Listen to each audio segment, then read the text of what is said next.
Welcome back to another episode of the Catapult Effect podcast. I am your host, Katie Wrigley. And as always, I thank you sincerely for joining me. There are so many things that you can listen to out on the internet, and I really appreciate you taking the time to listen to what I'm sharing with you. And it also tells me that you're someone that wants to change your life for the better and allow yourself to have more peace and ease and more joy in your life. And I commend you for making that decision. So today, we're going to talk about how time is a tricky bitch. We think we have all the time in the world until we don't. And then at the same time, if your nervous system is running hot, you feel like you have to do everything right now. This tends to overloading our schedules and leading to burnout sooner than later. So stay tuned. We're going to dive into those pieces and how you can better manage your time and look at time. That's coming right up.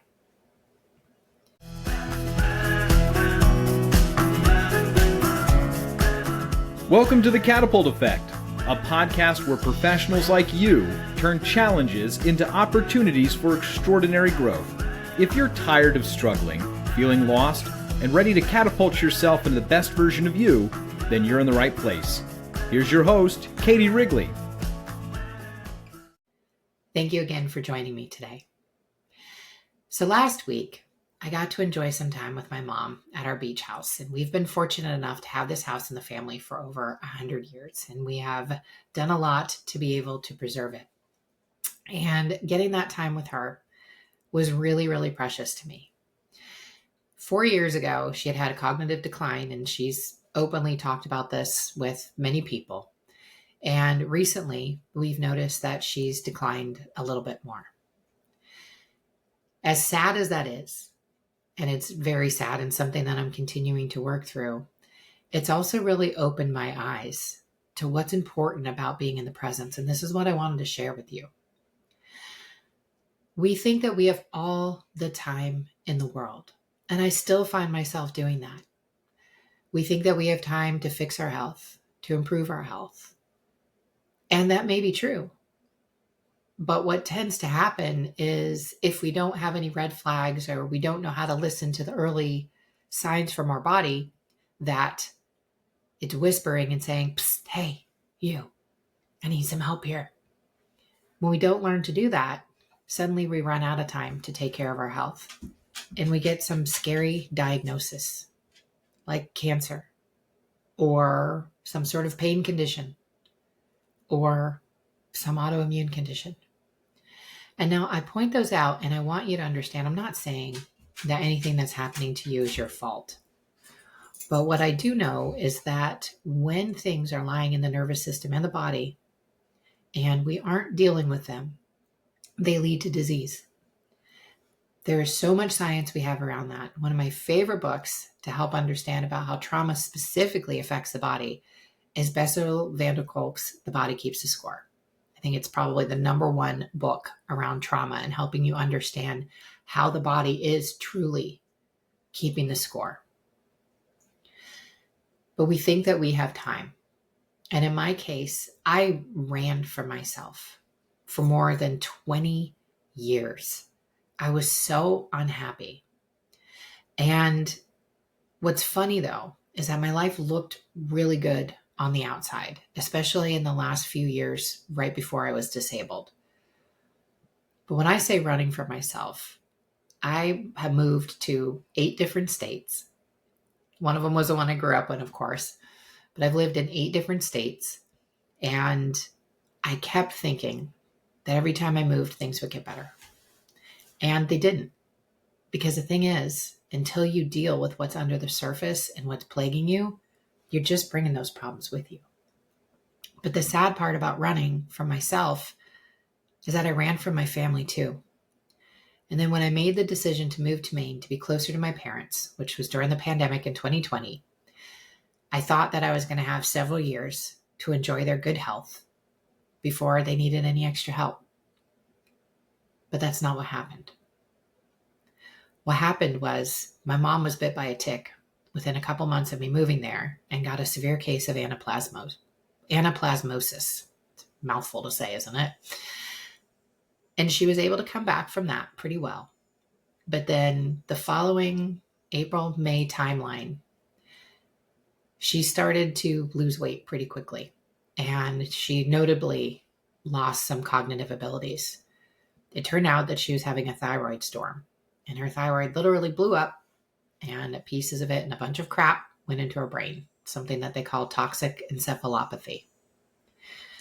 As we started to dive down this road, as she was trying to come back and had to spend 6 weeks between hospitals and rehab before that whole stint was over, very stressful for her. She refers to it as her time in prison. Very stressful for my dad and my sister and I, all of us worrying and wanting her to come back. And in that time, though, we noticed that she wasn't coming back the way that we thought she could come back. And so a future MRI showed that not only did she have the toxic encephalopathy, but she had also had several TIAs, which are mini strokes. All of these combined, her poor brain took so many hits. And at this point now we're looking at further brain decline. And now she's doing cognitive movement multiple times a week, and it's done tremendous things to help slow that decline. But my point in bringing that up is there I was thinking I had that time, and then time was gone. The mom that I grew up with, she's gone. I still have a mom. I still love her. But the one that I grew up with, she doesn't exist anymore. Her brain has changed too much. She's still her at the core. She's still a force to be reckoned with.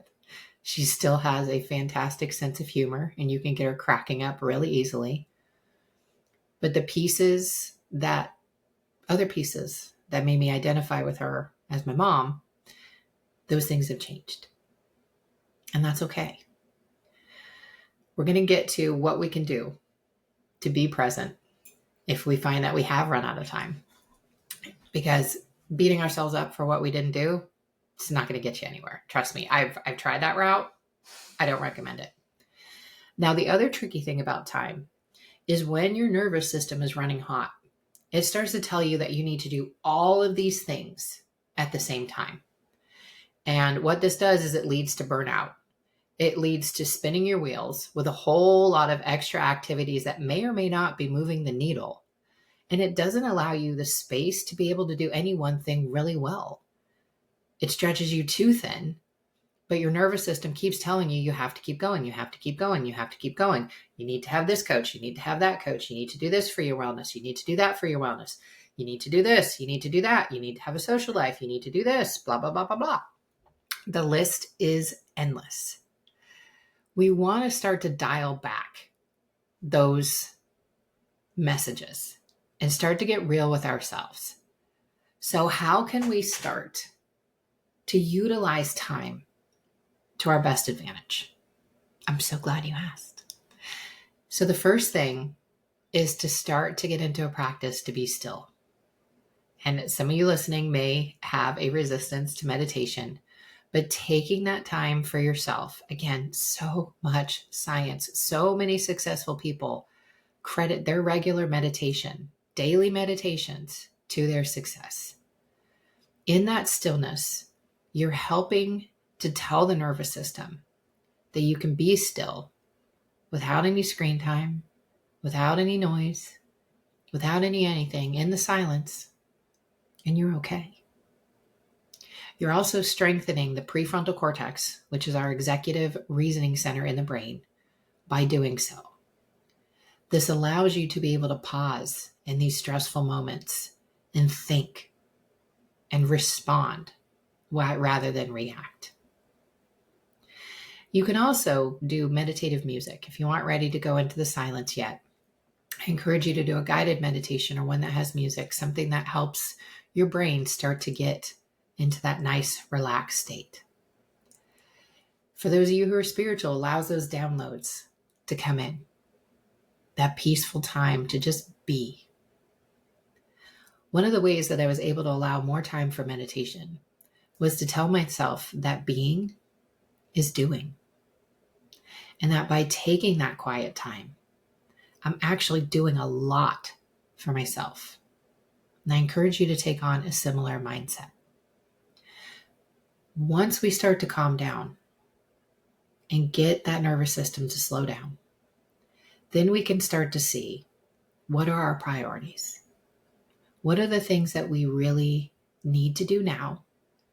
And what are some things that can wait? And I want you to take a list. Grab a pen and paper right now, if you can. If you're driving, just go back to this later and do it when you can. But I want you to make a list of all the things that are on your to-do list right now. Every single one. Every single thing that you're juggling. Things with your kids, things with your pets, things with yourself, your partner, whatever it is how you have going on. I want you to write it all down right now. Things you do for yourself, everything. And then I want you to start to number them. And look at what is your number one priority. What is your second priority? What is your third priority? These are the things that have no room for procrastination. These are the things that need to be done immediately. When you start to stack your days and focus on your priorities, you're going to actually find that you're going to start doing things a little bit differently, because now you know what your priorities are and you know why you want to move towards them. So the second piece, let's actually dive into that a little deeper. Why are these your priorities? What are important about these things? If it's something to do with your kids, it's pretty obvious. You obviously want to make sure that you're being the best parent that you can possibly be. And I commend you for that decision. And I thank you for being such a present parent with your child. But see why these priorities are important to you. Really connect to that. Really, really deeply. Because that why is going to help drive you through that procrastination. So if you've been following me for any length of time, I want to give you an example from my life, but if you've been following me for any length of time, you know that this business and growing it has been one of my priorities. And it's been working to keep that as a priority. But if I sit down and I put pen to paper, helping my parents is priority number one. Helping my dad with the extra caregiving my mom needs, priority number one. They matter more than any work that I can do. And my work matters. I get to really help people change lives on a deep, deep level that is so meaningful to me. But my parents have done more for me than anybody else in the world. And they deserve to be a priority in my life. And so I make them that. Every week on Wednesdays, I go over there. I help assist in one of the cognitive movement sessions. She works with another practitioner because it's much more effective. Because I am way too attached to the outcome. And that practitioner is not. She loves my mom. She's very attached to my mom. But she has a neutrality that I'm not able to muster as my mother's daughter. But every Wednesday, I leave my house around 2:15, 2:30 or so. And I head over there to help work with him in the session. And then I help my dad because he's got some numbness in his legs. And he's been told there's 100 reasons why you may have numbness, but none of them are coming from your spine. So we're getting feeling back in his legs. Also doing cognitive movement. Slowly but surely, but we're getting there. And we enjoy a dinner together, and we enjoy some laughs. And Tangi goes with us, and she's partially their dog too. And we really enjoy our time together. And then I prioritize them again on the weekend. And I spend another half a day or so there. We hang out, we have another meal together. Helps take one thing off my dad's to-do list and gives me time with them. And if I could spend more time with them, I would. And I'm actually working on some ways that I may be able to do that. And then my next priority is my pets and my wellness. And they're kind of hand in hand to me. They're equal priorities. It's so important to me that I am making sure that I'm taking care of my pets. I'm giving them the love they need. I'm giving them the nourishment they need. And in Tangi's case, I'm giving her the training that she needs. And my wellness is a huge priority as part of that too, because if I don't have that wellness, I don't have anything else. So actually, as I'm saying this, my wellness is actually a higher priority than my parents, because if I'm not well, I can't take care of my parents. So let me just flip those around. And I give you permission to flip around numbers on your list as you're looking at your priorities. So my wellness is number one, parents number two, pets number three. See? Easy to change those priorities. but I still have them in the right order. And the way that I prioritize myself, every morning I get up, I take Tangi out, I then feed my cats, feed my dog, warm up my matcha chai latte that I absolutely love. And I do a few dishes to clean out my kitchen because for some reason my brain will not let me focus on work if my kitchen isn't clean while that's heating up. And then I go sit down and I do my miracle morning. I also have a huge glass of water within the first 30 minutes of waking to help rehydrate and wake up the cells. And I spend that first hour in the morning doing my miracle morning. And this gives me the foundation for success for the day. It helps me with exercise. It helps me with scribing, visualization, meditation, like we talked about. All of those things are included in what Hal Elrod calls his savers. Absolutely love this app. I've been doing it for 592 days consecutively in a row. Very proud of that accomplishment. But that is how I prioritize my wellness for myself. And I'm feeding my cats and my dog at the same time. And then I'll check in with my parents at least once a day. Usually, sometimes a day goes by, but I usually check in with them once a day just to make sure everything's going okay and that they don't need any extra help. And then I sit down and I get to work. And I even prioritize what happens in the business. So the morning hours are where you're most likely to be creative and to be in flow. And so I reserve those hours to focus on the business and the tasks and the programs and the offers that I want to create. And then around late morning, midday, my calendar opens up and I can start doing client sessions. By prioritizing the day, this allows me to be much more effective. Now, another way that you can help start to figure out what your priorities are and to start to sequence things in time is doing cognitive movement. Now, I'm not trying to sell you on sessions, but I do want to continue to speak about the power of it because we're going into the nervous system. We're helping to supercharge the brain and we're helping to unwind and cool down that hot nervous system. I'll give you an example of this. So as summer began, I thought, oh my gosh, I have all these things that I need to do. I want to be out and I want to be paddling out on my board. I also have a bunch of yard work I need to do. I need to mulch my yard. I need to do this. I need to do that. All of these things I needed to do. And they felt like they all needed to happen at the same time. Then I also had my trip to Norway that was coming up. And I wanted to make sure that I was in a good place to really fully enjoy that trip and be able to leave all of my issues in America behind. They would be here when I could come back. And I wanted to be present on that trip.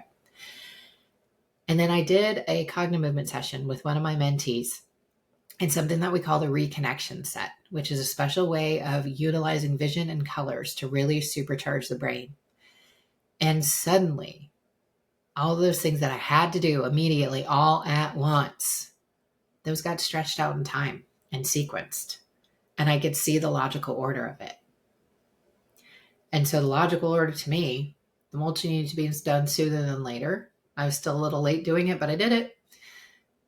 But that all needed to be done. And I wanted that to be done so that my yard was just in maintenance mode when I got back from Norway.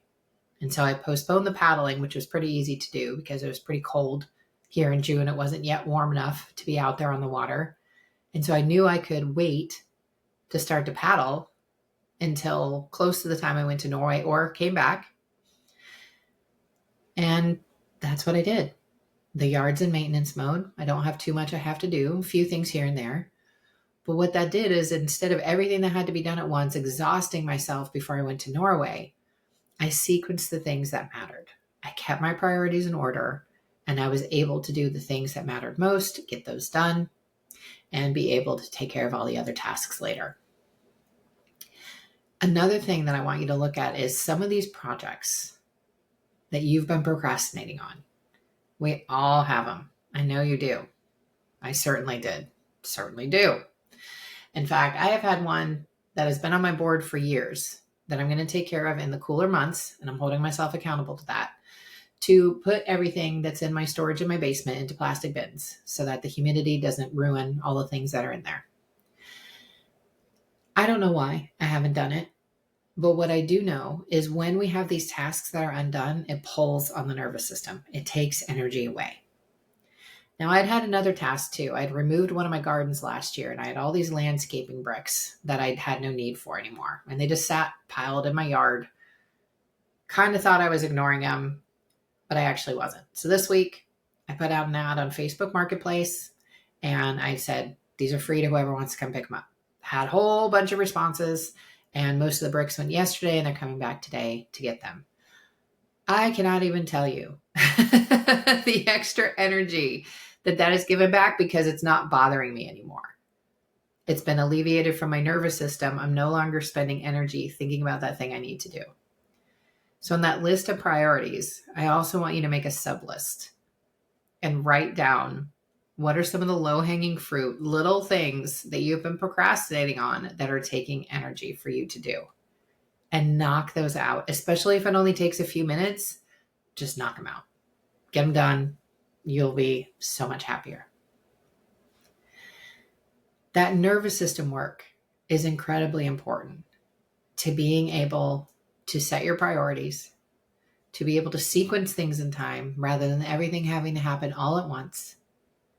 And it also allows you to have that presence, that stillness, to be able to sit there and look at these big projects. We all have these big tasks, these big goals, and knock them down into baby steps.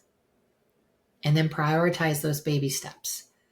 When we look at this big overwhelming project, overwhelm is never going to help any of us get anywhere. So we want to bring that down more into little bite-sized pieces and help move that forward.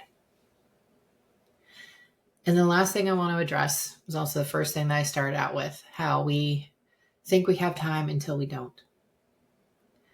So the thing to do here, again, not beating yourself up for what you didn't do. You were doing the best you could at the time with the knowledge and awareness that you had. And spending time regretting and feeling guilty for all the things you missed, it's not going to work. Allow yourself to start to forgive yourself.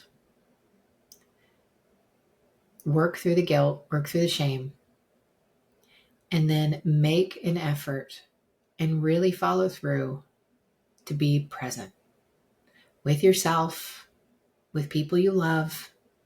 Take that time, enjoy them. That's what you can do. You can maximize every current moment. Because that's the other sneaky thing with time. We are never promised tomorrow. We've had so many of them that we just assume that they're going to keep going. But one of these days, there won't be a tomorrow for you. There won't be a tomorrow for me. And we have no idea of knowing when those days are coming.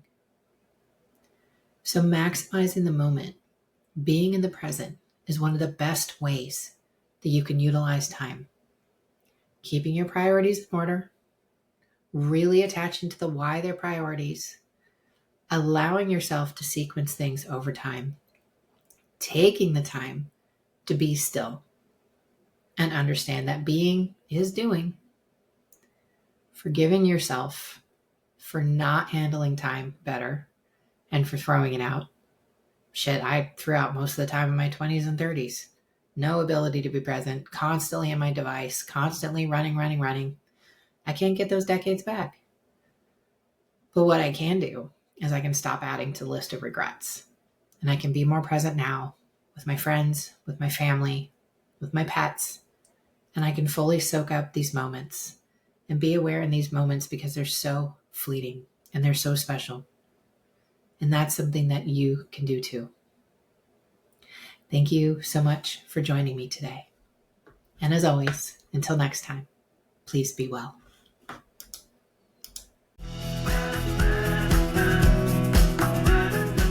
Thank you for joining us today. If you enjoyed this episode, please share it with a friend and leave a 5-star review, which helps grow the podcast and reach others just like you. While you're at it, connect with Katie on social media. You can find her on LinkedIn, TikTok, Facebook, and Instagram as @CoachKTDubs. That's CoachKTDubs. This has been the Catapult Effect with Katie Wrigley. Thanks for listening.